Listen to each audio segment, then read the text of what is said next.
Hey everybody, today we're going to be talking about Project 2025 because I finally took the time to read more of it, and what I read made me very angry.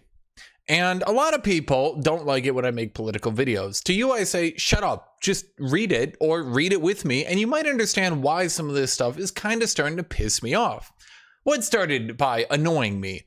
Trump. Why Trump? Because Trump lied. I know nothing about Project 2025. I have no idea who's behind it. This is a lie. Everything he said here is a lie. A whole lie. Everything he just said here is a lie. How do I know that? Because he confirmed it himself. Because he said it himself. And then days ago, so July 5th, and we're going to go over Project 2025. We're going to go over who's in it. We're going to go over how he knows who's in it. We're going to go the policies in it that annoy me. Okay, but let's stay here. Let's stay on track. July 5th, he says, I don't know who did this.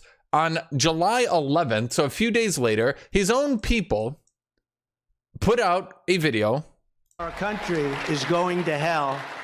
The critical Project 2025, by the way, is made by the Heritage Foundation. I want you to be clear on that. When he says Heritage Foundation, job of institutions such as Heritage to lay the groundwork, and Heritage does such an incredible job at that. This is a great group, and they're going to lay the groundwork and detail plans for exactly what our movement will do and what your movement will do when the American people.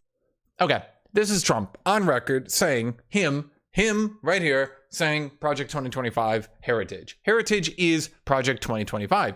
Oh, you can see it right down here.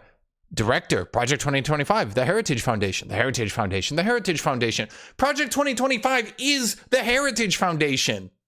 But let's go more into it. Surely these people aren't connected to Trump. He has no idea who these people are, right? He says it right here. I have no idea who's behind it. So these people will have absolutely no connection to Trump. So let's go through all three of their biographies here.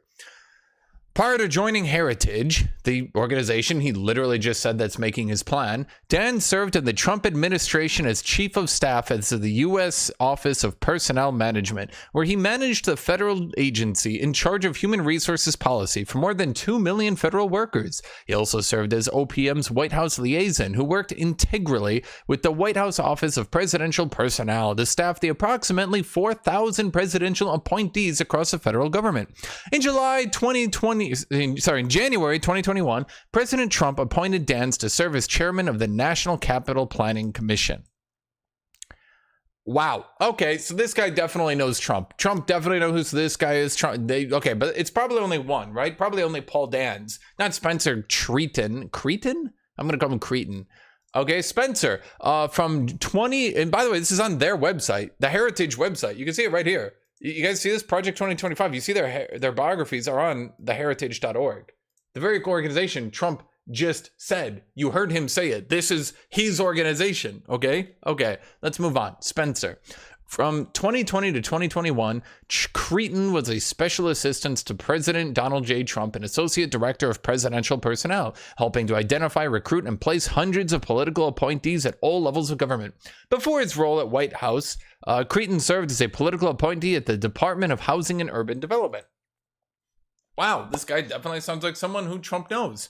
Now, I looked at the next guy, and since this 2025 project has leaked, unfortunately, Troop has had his biography totally wiped, so I couldn't find it. Unless I just Googled his name. I don't know. Did they think of that? Did they think I could just Google his name? Apparently, they were too stupid to think I could just, Google his name. So here is a .edu website. Now, let me read what a .edu website is.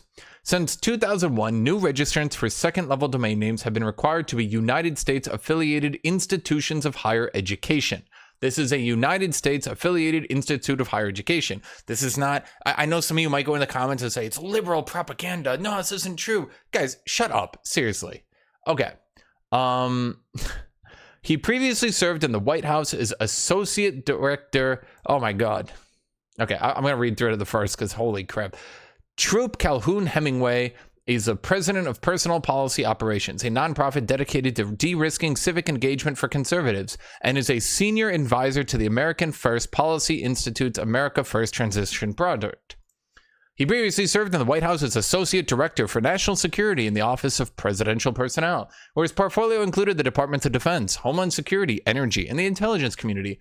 Hemingway was a senior advisor to the Undersecretary of Defense for Research and Engineering in the Pentagon, helping to create that organization, serving previously as a defense fellow in the Office of Secretary of Defense. Wow, once again, a dude who seems to very much be close to the president and presidential obligations. But don't take my word for it. He was a member of the 2016 presidential transition team and the Trump campaign policy team.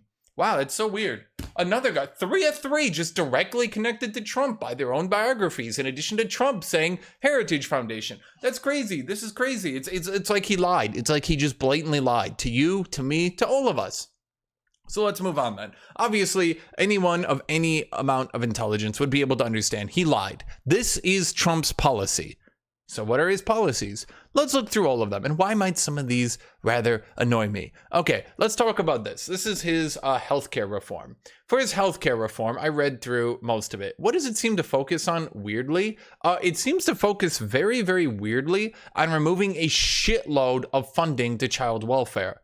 A shitload of funding to child welfare is being removed. But it doesn't stop there. I can go on. They're going to remove a shitload of ACA protections. That's Obamacare. ACA, Affordable Care Act. They're going to remove a shitload of regulation on insurance people. They're going to remove a shitload of regulation on everything. Wait for your insurance premiums to go even more up, because now they can't even be regulated with things like surprise costs. That's great. I love that. We all love that. Obviously, people with money should get better healthcare, and people without money should continue to just die, I guess. Just die, because no one can afford shit. Any of you guys ever seen someone with medical expenses? Now they're going to be even more expensive. Let's actually look through here for a second, okay? I deeply, deeply, deeply need to talk about something real quick here. Can I find it? They basically want to remove a shitload of funding. I won't be able to find it here, but they want to remove a shitload of funding from single parent families. Now, let me be clear here. A lot of these regulations and a lot of this financial benefit to single parent families was so women could divorce abusive husbands without being completely obliterated financially.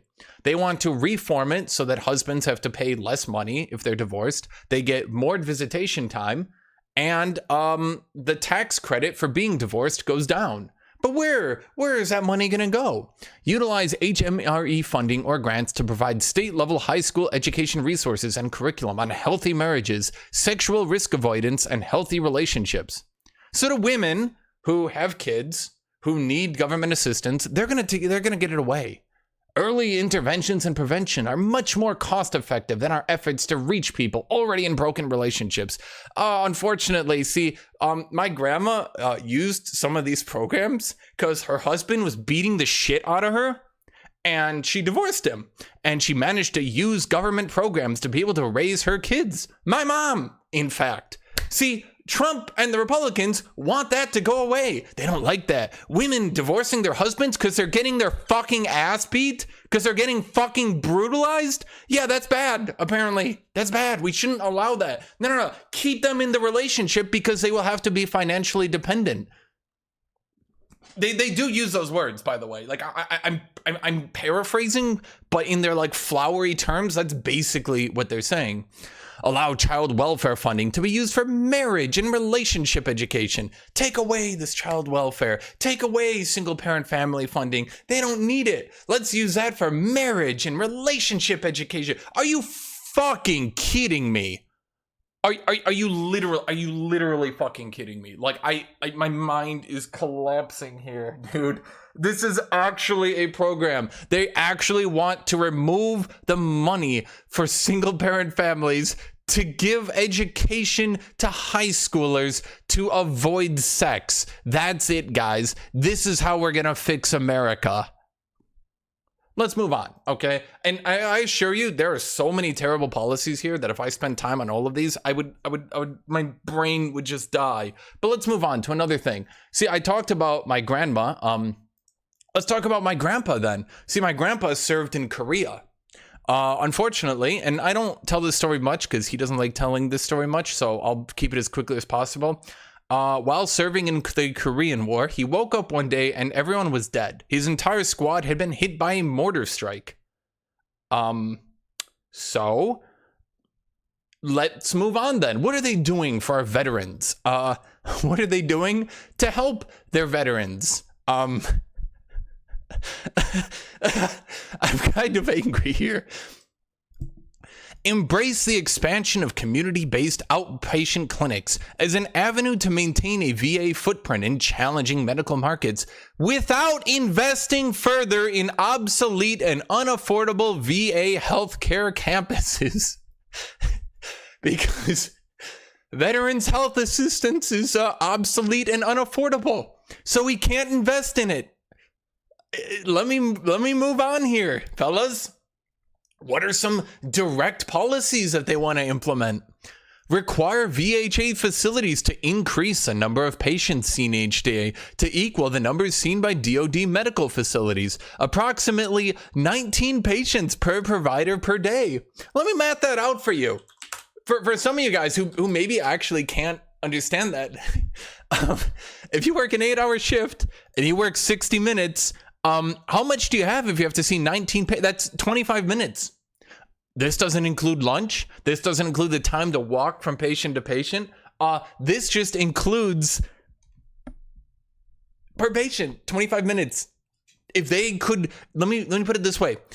Anyone in the military, anyone in the army, anyone a veteran in chat, in the comments, anyone like that, your healthcare provider will now have 25 minutes for you to walk to your appointment, to read your entire case, to do everything. They will have 25 minutes under Trump's program. How much time do you think you'll get to talk to your doctor? Maybe 10? So you schedule an appointment and you go in and you talk about how you're having, oh, wait, you're done. Get out. Get the fuck out. Oh, but don't worry.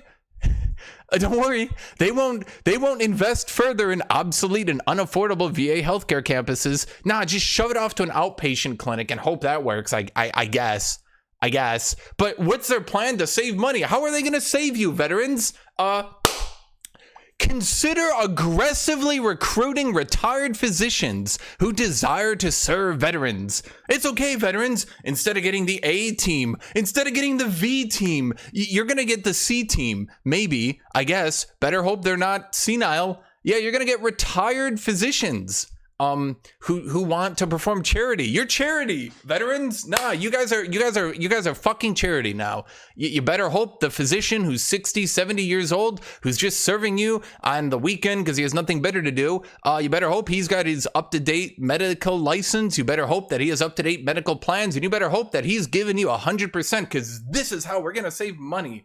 Yeah, but let's move on here. This wording here, it seems very flowery and nice. Examine the surpluses or deficits in mental health professionals throughout the enterprise, recognizing that the department needs a blend of social workers, therapists, psychologists, and psychiatrists with a focus on attracting high-quality talent. Wow, that's so flowery. That's so nice. That's so... Wait, why does it say examine the surpluses in mental health care professionals? Why? Do Republicans have a history of devaluing mental health, in downplaying it, in not really giving it attention? What do you think the wording of this will be? Any veterans? Once again, any of you in chat? What do you think they'll use this wording for? Do you think they're going to get you more mental health care? Do you think they're going to have someone talk to you about some of the problems you're having? Or do you think they're going to say, we have a surplus.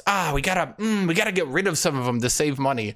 I wonder where that money will go. Where do you think your money's going to go, veterans? I don't know. Nobody knows. We will never know. Your money under a Trump administration, the little care you can get is getting screwed even harder.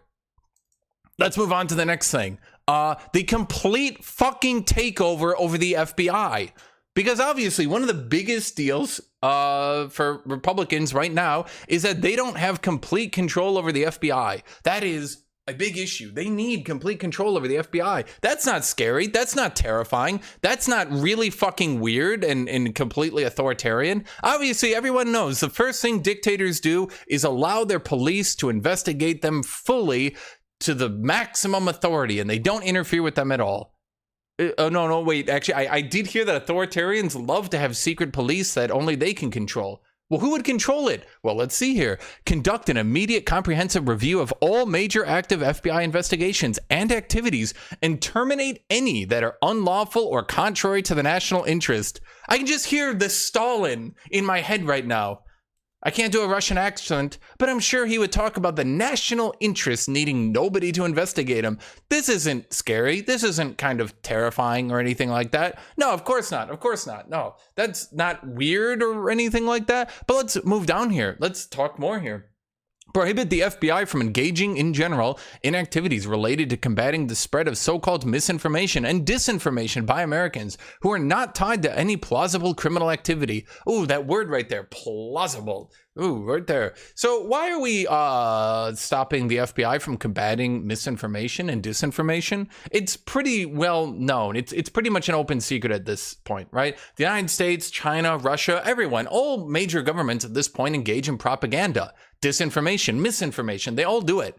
And we now want our FBI to no longer try to combat that. Now, why would that be? Well, you sure aren't beating the allegations that Republicans are really benefiting from Russian subversion, are you? Those are not seemingly being beaten. The way you want to stop the FBI from stopping Russian propaganda. That's interesting. But let's move down here. A little bit further here. Submit a legislative proposal to Congress to eliminate the 10-year term for director. The FBI director can no longer even have a term. In fact, he will serve completely at the whims of the president. To ensure prompt political accountability and to rein in perceived or actual abuses, the next conservative administration should seek legislative change to align the FBI director's position with those of heads of all other major departments and agencies. To rein in perceived or actual abuses. A perceived abuse could mean that Trump can now replace the head of the FBI. So in addition to completely canceling or stopping any investigation into anything he doesn't want, Trump could also just straight up replace the head of the FBI at a whim, whenever he wants. Wow, that doesn't sound really weird and power grabby or anything. Surely giving Trump complete control of the FBI would have no problems whatsoever. Look, at a certain point, come in with me for a second. Surely, Republicans, surely. You understand at a certain point that this is fucking terrifying, that no one party should control the FBI, that should be able to completely do whatever they want with the FBI. Surely, you understand at a fundamental level, if the FBI can no longer check the rest of the government, that's kind of bad. Now, of course, we do have a lot of other things in here about Trump being able to appoint his own judges, Trump being able to do everything he wants with the entire Justice Department. That's all in here. You can go read that if you want. Surely, allowing all judges and the FBI to be under Trump's thumb, that wouldn't cause any problems. I can think of no Stalin-esque situation happening there. That's a normal thing for somebody to do. Dear God. Let's move on here. This one will probably be interesting to some people and less interesting to other people. They're basically banning abortion. Abortion gets mentioned here all the time. They're denying abortion care to veterans. They're denying trans care to veterans. Abortion and trans care gets mentioned all the time. They mention the woke ideology so many times. Like they're a fucking 15-year-old YouTuber railing at the woke ideology. Like, holy shit. This is who you guys want to elect?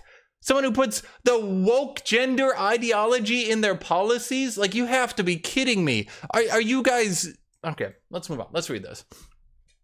The president should immediately revoke Executive Order 14020 and every policy, including sub-regulatory guidance documents produced on behalf of related to the establishment or promotion of the Gender Policy Council and its subsidiary issues. Abolishing the Gender Policy Council would eliminate some central promotion of abortion, health services, comprehensive sexual education, and the new woke gender ideology. Ooh. Okay, so let's talk about this for a second. You no longer want any abortion care, you no longer want any sexual education care, and you no longer want woke gender ideology. So in addition to earlier, where we are removing a shitload of help from single parents, we are now also removing abortion rights, because banning abortion on top of removing government financing for single parents, that will definitely lead to a good situation with lots of healthy lives being lived. That, honestly, the duo of those two things will only benefit American society. I can think of nothing better. But also, comprehensive sexuality education, isn't that about healthy sexual relationships? But it seems they kind of go two ways with this, don't they? They really, really, really, really hate teaching young people about sex. let me tell you guys something here, okay? Lots of kids don't know that they're being sexually abused. And by having healthy sexual education, a lot of kids actually come forward and say that they're being abused. That's a lot of times how teachers and other people learn about situations like this. This is extremely damaging and detrimental to our society as a whole, American society. But you want to prevent sex, but you don't want people to know what sex is. How does that work exactly? I'd like a Republican to tell me how this works. And now, I'm not saying every Republican supports these policies, but like, please, if you do, explain how we can prevent sex while not saying what sex is. How can you don't do it? Yeah, that worked with DARE. Don't do drugs. Increased drug use. Gee, I wonder if the same thing happens with sex. Why are kids like, I don't know, anti-authority? Okay. We just have 2 minor issues here left to go with. One, for anyone who trades in Bitcoin, NFTs, anything like that, the Trump administration wants to get control of them.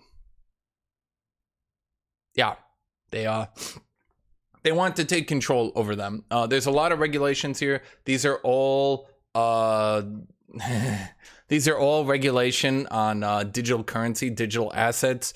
I'm not going to go into it too much, but boy, oh boy, any of you that have digital currency, won't you enjoy a Trump administration having control over that? Let's move on to my last little issue here. And this kind of fulfills the little bit. I looked through their entire list here. One of the only places where the Trump administration talks about specific rules and laws, etc., being repealed is when they start talking about either the IRS, abortion, or trans care. Those seem to be the 3 biggest areas. Oh, they also talked very specifically about repealing aid for single parents. So take that as you will. No, actually, don't take it as you will. That's fucking diabolical. Yes, let's force women to stay with men who are beating the shit out of them. That's a great idea. Holy fuck, what is wrong with you people? Let's talk about this, okay? They mentioned several programs by name here that they want to repeal. So the Trump administration has looked into our government. They've said, we see very many problems with the Consolidated Audit Trail and the Dodd-Frank. Now, you people reading my chat, you obviously trade in conflict minerals. You all have emerald mines and war zones, right? You all have mines. You need to regulate the mine safety. This impacts you. Resource extraction. This impacts your average American. And CEO pay ratios. Obviously, look, it's the American populace. We're all CEOs. So CEOs clearly just aren't being paid enough. And they need more money. Also, all our emerald mines in war zones need to be regulated less. That's just something important. And we also need to remove the Consolidated Audit Trail. Why do we need to do that? That's weirdly specific. What is the Consolidated Audit Trail? This is a plan to create, implement, and maintain a consolidated audit trail.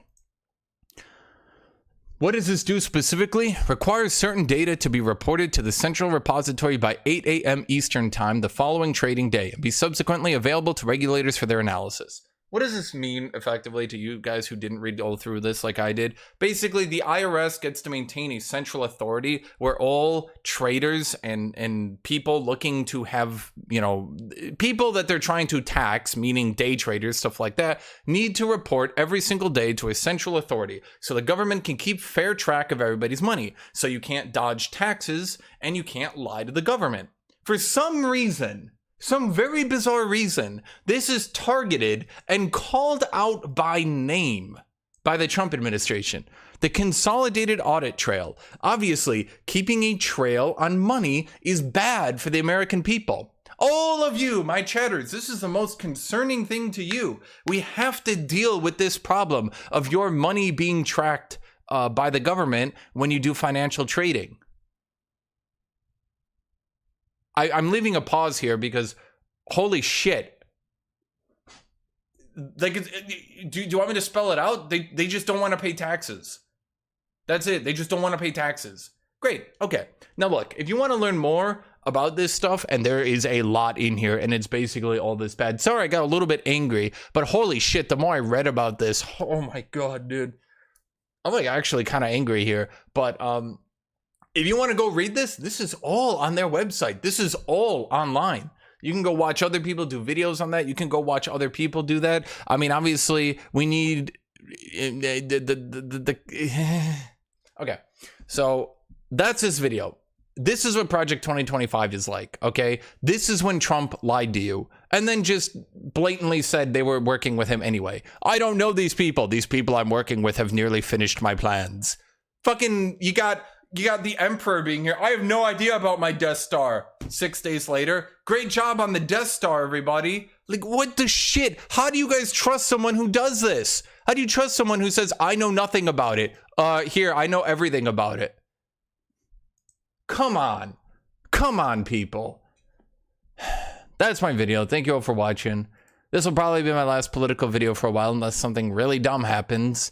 So just use your heads. Do some actual research for once, because I promise you, this shit is so dumb. It's dumb. So thank you all for watching. Thank you all for being here. Thank you, everybody, and have a great rest of your day.